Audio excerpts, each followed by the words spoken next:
Diabetes ఉన్న వాళ్ళు fruits తినొచ్చా? హాయ్, ఐఎమ్ డాక్టర్ సహజ. సో జనరల్లీ మేము ఫేస్ చేసే ఫ్రీక్వెంట్ క్వశ్చన్ ఇది. నాకు డయాబెటీస్, షుగర్ ఉంది కదా మేడం, నేను ఏం ఫ్రూట్స్ తినొచ్చు, ఏం ఫ్రూట్స్ తినొద్దు. చాలామంది పేషెంట్స్ కంప్లీట్లీ ఫ్రూట్స్ని అవాయిడ్ చేస్తారండి, which is not correct. Fruits are rich in vitamins కానీ, మినరల్స్ కానీ, యాంటీఆక్సిడెంట్స్ వెరీ రిచ్ ఉంటాయి. So don't avoid fruits. ఏ ఫ్రూట్స్ తినొచ్చు? సో గ్లైసిమిక్ ఇండెక్స్ అని అంటాము. లో గ్లైసిమిక్ ఇండెక్స్ ఉన్న ఫ్రూట్స్ ఉంటాయి, హై గ్లైసిమిక్ ఇండెక్స్ ఉన్న ఫ్రూట్స్ ఉంటాయి. Try including low glycemic index fruits.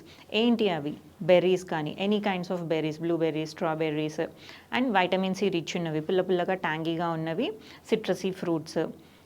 Amla include చేసుకోండి, లైక్ కివీ కానీ, పపాయాస్, యాపిల్, జామకాయ, విచ్ ఎవర్ ఈస్ చాలా తీయగా ఉంది అంటే దాని గ్లైసిమిక్ ఇండెక్స్ చాలా హై ఉంటుంది. సో ట్రై అవాయిడింగ్ చాలా తీయగా ఉన్న ఫ్రూట్స్. జామకాయ అయినా కూడా బాగా పండింది తీసుకోకండి. వెన్ ఇట్ ఈస్ కొంచెం unripen guava is better.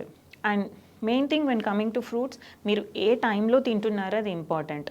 Immediately post meal fruits consume చేయొద్దు. అండ్ ఆల్సో ఏ ఫామ్లో తింటున్నారు, హోల్ ఫ్రూట్ తింటున్నారా ఆర్ జ్యూస్ చేసుకొని తాగుతున్నారా? Juice is not at all recommended for diabetics. And also fruits దేంతో పాటు తింటున్నారు ఆర్ ఈవినింగ్ స్నాక్కి తీసుకున్నట్టయితే pair them with some nuts and సీడ్స్తో పాటు తీసుకోండి. And try to make it A fruit bowl so that me sugar spikes అనేవి immediately release కాకుండా ఉంటాయి.